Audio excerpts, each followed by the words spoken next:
Joining me now is Gerard Filitti, the senior counsel at the Lawfare Project. Thank you for joining us. And I wanted to start with the DOJ letter. Does it indicate or imply the former president will definitely be indicted? Well, there's no indication that he definitely will be indicted, but you are not invited to testify or told that you're a target of investigation unless it's highly likely that you will be. And we've seen this before with President Trump in Florida. There's the invitation to come and testify, the notice that he's target. I think it is fairly reasonable to assume that we will see an indictment stemming from this. President Trump was impeached but not convicted. As part of the congressional investigation into January 6th, do you think that might affect this DOJ case at all?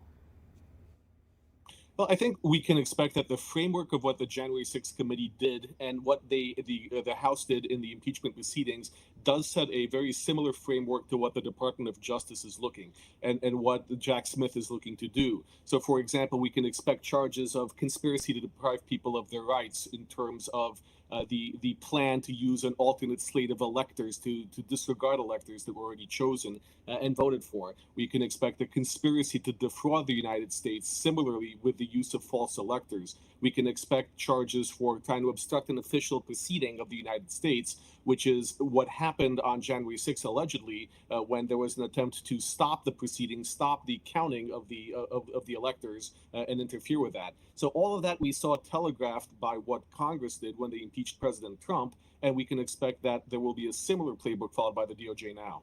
Okay, through lines there. Trump is already facing indictments in the hush money case with Stormy Daniels, the classified documents case. If this becomes the third, which one do you think would spell the most trouble for him? Right now, I still think that the case in Florida, the classified documents, is probably the most damning for him. I think that what we've seen alleged and what we've heard recordings of is that President Trump was aware that some of these documents were not declassified and that he still had them in his possession. That is more difficult to argue that he didn't have the mental state or the intent. All of the other cases do turn upon what he believed, what was reasonable at the time. For example, with election tampering, if President Trump believed that he had the legal right to do this, or that he had a colorable legal claim to submit alternate electors, then that case falls apart. But in Florida, you have documents that he either had the right to have or did not. That's much more clear cut, and that's much more damaging for the president. Continuing with the documents case detail here, Trump's lawyers have been trying to get the documents case postponed indefinitely. Do you think they'll be successful? No, every trial judge wants to have a resolution of cases. So does the DOJ, and quite frankly, so does President Trump. It's unheard of to postpone a trial indefinitely.